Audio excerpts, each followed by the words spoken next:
For the retention, we always try to divide it in our company into two areas, the paid stuff and the non-paid stuff, of course, and the product as well.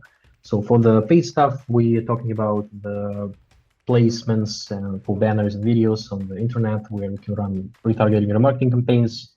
For example, Addictive, we've had some very nice results with you guys, as well as more traditional, well-known things like Facebook advertising and Google advertising, using them as well. So that covers the paid traffic area. And for non-paid traffic, we're talking the emails, email campaigns, lucky draws, some types of competitions, involvement in the community, some airdrops, etc., etc. So that area also includes stuff like in-app messages, push notifications, etc., etc. And the third part, more of the product stuff, but I'm involved with a liaison between two our departments, is actual gamification of the application. So we're trying to make users spend more time on the app, make it more useful for them. So we have several loyalty levels, and they are tied to this our new feature we released a couple of weeks ago called Stories. Basically the same stuff as you can see on the top of Instagram. So depending on how much time user spends on the application, they unlock different levels of information. With this includes, of course, some of our analysis on the market from our dealing team, from our finance team. So yeah, that's the whole idea. The more time you spend on the app, the more actual knowledge you get as a reward for that. Previously, it was actually super easy because I was responsible for both parts, so for acquisition and for the retention. Now we've had to a little bit upgrade our flows of communications. From organizational stuff, we have bi-weekly calls twice a week between several departments where we sync up on all of the activities. From the implementation side, we usually try to be consistent on what we show in the remarketing banners and in the emails. So we try to align the cohorts where we advertise, for example, on Addictive or on Facebook ads with a similar messaging, similar visuals in the emails. So this way the user gets attacked from several angles, but with the same message, so they don't get confused. And it definitely helps. But generally, we don't see many problems with communication with those departments. We're doing the same stuff, just from different angles. The most important part not to forget is that users should get actual value for their time. So the way we approach it is with rewards, with several loyalty levels. We do some kind of lucky draws on the regular basis. We do some competitions on a regular basis. Plus, we are testing with a little bit different approach where we upgrade users to further level in the loyalty level, thus pushing them, giving them the reward before they actually do something. This also helps from the conversion ratio area. And yeah, the second part is not to overwhelm them with communications.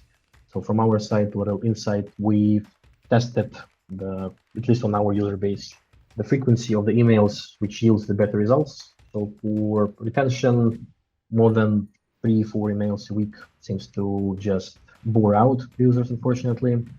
So, but this is the area where we can include our banners and remarketing with Addictive, with Facebook ads, specifically because users, when they come off work, they can scroll their social media and they see our banners. And technically, this doesn't bore them, or at least we didn't see any drop in the retention response, so to speak. From the point of persuading the superiors and the stakeholders and the bosses on the money thing, the most hard challenge we faced on our side, and I'm guessing it's true for many of our competitors, and not competitors, of course, is that retargeting and remarketing, they are very hard to quantify. Most businesses, they work on the CPA basis, so cost per purchase, cost per action, cost per some step, whatever is necessary for the business. For us, for example, we can count opening an account, making a deposit, etc., etc. And this is easily quantifiable for cold traffic, where we spend X amount of dollars for Y amount of users. That's easy. The retention and remarketing part is this extra cost, which is hard to visualize on the flow. It increases the CPA for the entire users, but since users can be touched from several angles, it's hard to explain to the stakeholders why we actually need this money. So the way we approached it is we've had several conversations with our other companies, basically in the same area. It was like a lot of conferences where we just talked over coffee, tea, and they explained that it works for them. Then we've had an isolated A/B test on several audiences, on several channels, and we saw the actual increase in performance, increase in conversions, increase in everything, to be honest, on the test group where we used retargeting. And after that, it was just a money conversation. If we spend this money, we can get more purchases, more sales. So it was more of the financial conversation after that. I had a teacher from my university, I think he was teaching like macroeconomics, and he used to say that let the market judge us. So it was like his approach for everything, that the people don't know, they are biased towards some decisions, but we should always do the A/B tests, always do the split tests, and then the market will judge what we should do. So this was the approach with the targeting we used in our company. We try to split this thing in like two parts again.